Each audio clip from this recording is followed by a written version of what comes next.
Hello there, WhatCulture. It's Ben-Roy, and today I'm joined with Gareth. Hi, Gareth. They let me come to Poland. They let you stop doing some wrestling stuff in MMA? Just a little bit. We've had loads of fun, actually. Yeah. We've managed to come all the way to Warsaw to play a new game, a new IP. A new game, and that game is Outriders. Outriders. From People Can Fly and published by Square Enix. Now, we were actually lucky today. Look, there's a shill there. I'm very sorry. He's kind of just now going to be... We can't listen to what Gareth's going to say because now he's been bought out with a hoodie. No, a lot of money. We actually got the opportunity to play Outriders, and we're one of the first people, a group of people here to play it around the world, which is quite exciting. Oh, yeah.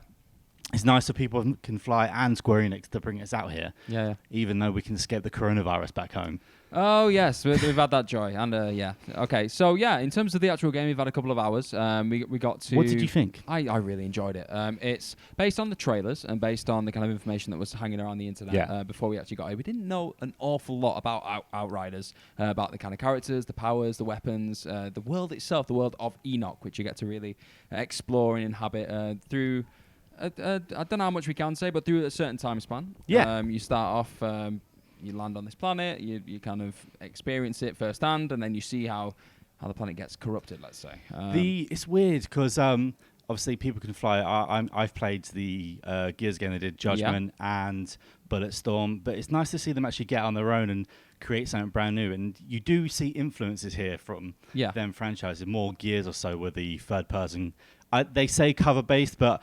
I mean, you was being very, very methodical with the sniper back there, and I was kind of just running around. This guy's crazy. Just setting fire to everyone and just making them eat my shotgun. Yeah. But it's weird because the vibes, the stylistic vibes, I very much got a.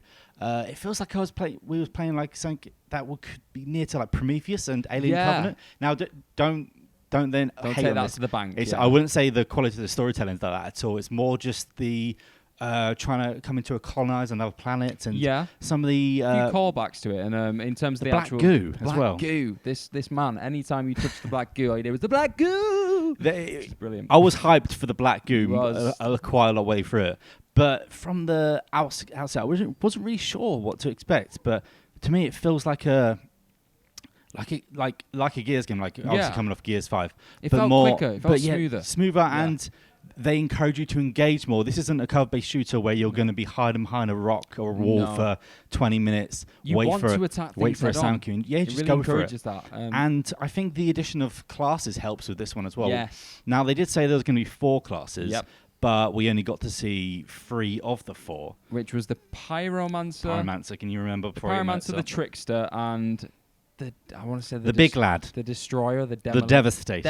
I was the Devastator. I've got down in brackets big lad. The big lad. Well, you can be a man or a woman in this game as well from the start. But it's one of those ones where is it a point after a while because you just end up putting up on so much like cool gear because this is one of those games like a Destiny or something where you go out and you are picking up gear from almost every sort of encounter. Not every enemy, but you might get the odd like helmet or hood. Yeah. But you normally find box.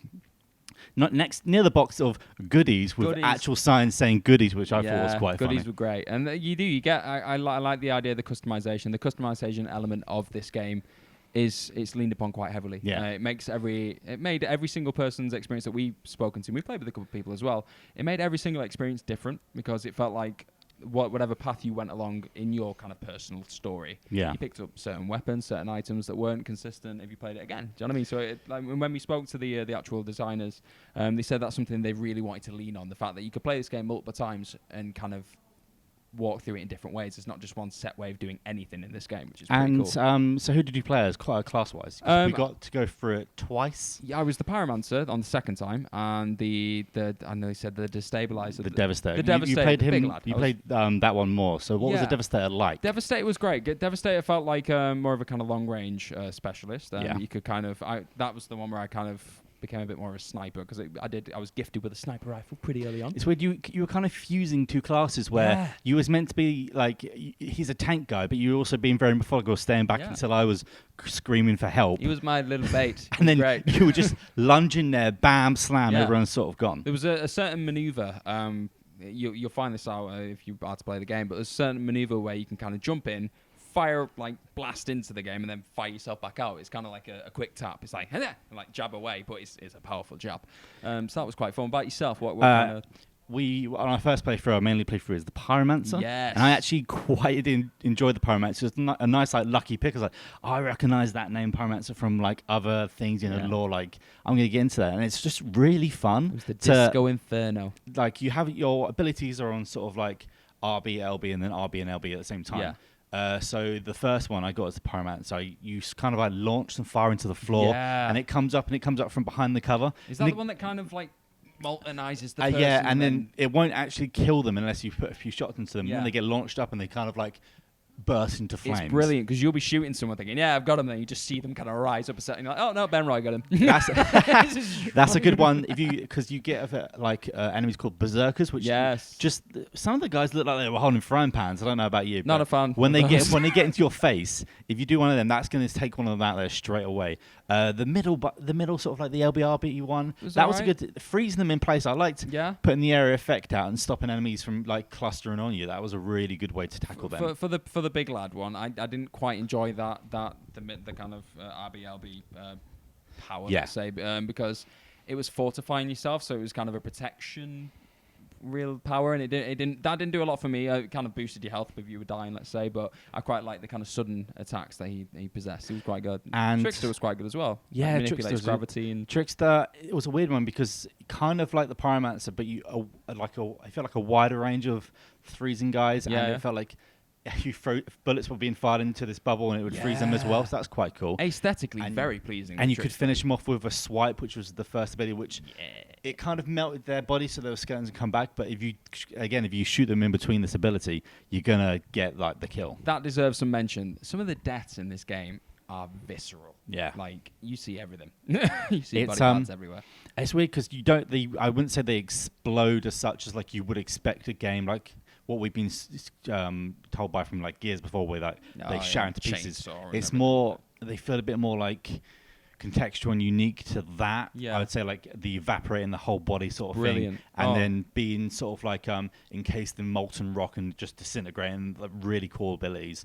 But from there, we've also learned that it doesn't take place on Earth. No, I love Enoch. Enoch's great. Yeah, Enoch. I mean, I actually like the name Enoch. When I first heard it, I was excuse me, what was that? Can't knock it till you try it. This that explains, because we've seen some of the creatures already in the initial trailer, the first one that we've only seen so far with the giant monsters, and now this explains why. But these are what it is the story is these are the Outriders who came to colonize another planet. Mm-hmm. This is where I'm getting my Alien Covenant vibes from. Yeah. And then this planet has some black goo, that's why the black goo is resonating there. But you find 30 years later it's become a kind of civil war. You kind of go through it, and then you are put into a situation where, everything's changed. And then it comes into a bit of a Mad Maxy end of the world vibe, which was good. So this is, and also we should say that it's also no loot boxes. It's not a live service game. No. The reason they've emphasized drop in and drop out cards so much is because you're literally playing this. You could play as single player, you could play as with two people, or all three.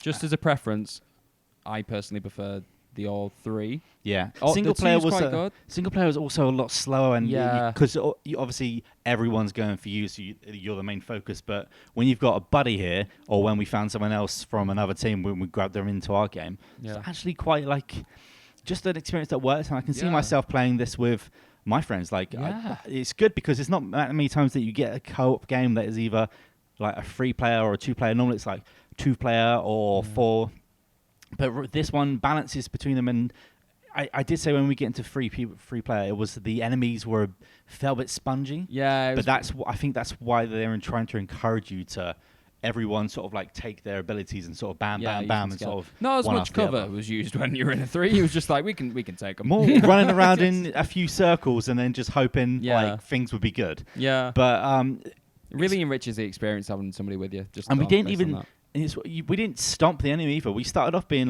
feeling a bit confident. Towards the end, difficulty does ramp up because I think it's what they call world levels. World levels increase and get higher and higher the better you get at the game. Yeah. So it's not a thing of, I'm toasting this. The game kind of rewards you and go, oh, very well. You've done very well here, so we're going to make things harder. You can turn that down, but obviously we're not. Once we start playing, we're not going to turn the world level down. But by the time we got to what we thought was a boss, but was actually more of just got laughed at. Just a nice little general man. As you'll see, Gareth gets laughed at by the devs. I was like, what a good boss. They were like, that's not a boss. He's just like, ha ha ha, you've seen nothing. I know. And no, we both got like really like our asses handed to us in that one. Like, luckily we made it through. Yeah. But it was very much the same, like skinning your teeth the whole way through that fight. And it seems like I couldn't imagine fighting that on my own. It's a very we said this as we were playing it. The AI is very progressive. Yeah. You don't feel like the enemies that you're fighting against, they're not kind of static enemies. They're not just going to stay where they are. If you wait and you try and hold back and you try and be quite quite conservative in your approach, they're going to come and get you. Like, that's the way. I like that. It ramps up the urgency throughout the game. You feel like you need to get through these people or you're going to die. And we've only, as I said, we've only played the opening 3 sort of hours, but they do say that throughout the game there are going to be like segmented worlds. It's not a fully open world. No. And that the weapons are going to get anomalized. Yeah. Anomaly is the thing that happens to you to give you powers. And they've given the options that you can get either twisted or beautiful with it. So that is quite interesting. Some of the latest stuff did look like organic, as if the guns were being grown rather than just, your standard assault rifle shotgun sort of thing. But a shooter with RPG elements, which doesn't really feel like a sluggy shooter or a job. No, it doesn't. Like, this felt actually fun, and not like some of the things we've had recently where you're grinding and grinding and grinding and only getting like mid-tier loot all the way through. The side quests aren't massively detracting as well. You can kind of get through them if you're with a group of people, you can get through them quite quickly. First time we played it, we missed the side quests, and I don't think we had that much good of like guns, but then when we did the second time, we got some actually pretty good, like, decent loot out of that. And I was finding the later part of the actual game like not easier, but like you're getting rewarded for doing these side quests. One other thing I should say, the hub world is if any of you here have seen the hub world in Anthem, like with the original Anthem trailer, where you see all those people walking around, when you get to Anthem, there was literally no one there. But with this one, I felt like it felt like a lived-in world. Yeah. You get sort of like a Mos Eisley, I would say, an undergroundy sort of Mos Eisley vibe sort of thing and feel, and seeing like old world stuff being used as like ornaments and trinkets. That was really quite interesting. They really stressed that because the weaponry after this 30-year period when you get put in kind of cryo sleep, all the technology seems to have faltered because of this anomaly. Yeah. So the weapons you have are very traditional weapons at the start. So you've not got all this. They said the humans' key resource, the technology aspect of their environment, their world, their society, it's been taken away. Yeah. So they've almost had to fall back on what they had in the past, which is another great kind of grungy element to the story. Well, I think that's actually, we've covered a lot of basis of what we've played today, and what they said to us earlier, it really is like sci-fi meets savagery. I wasn't really expecting this blend of like organic horror that we're getting there. Not to say that any of the game was scary as yet, but I really enjoyed the action. I don't know about that. Any last thoughts, Gareth? I'm intrigued to see, because I tried to ask this in our interview, but I think for our own good, we weren't really given many examples of it. The creatures in the game, because in the trailers there were a few creatures, and the behind the scenes footage there was a few creatures where you thought, oh wow, I can't wait to take on those. You take on maybe 1 or 2 in the early stages of the game, but you don't really take on anything quite that. I think that may be where the bosses lie in this game. The creatures are going to be quite substantial. More big lads. Well, that is it from me and Gareth over here in Warsaw, Poland. We're going to finish now and then get on a plane tomorrow and hopefully not get infected with the coronavirus when we get home. Anyway, that's us from WhatCulture. Where can they follow you, Gareth? They can follow me at gmorgan04. And where can they follow you? At Ben-Roy Turner. And follow us at WhatCulture Gaming. And don't forget to like, share, and subscribe. And stay tuned, because I'm pretty sure we're going to have more Outriders videos going up soon, either before or after this video. So yeah, thanks for that, and we'll catch you later. No more games.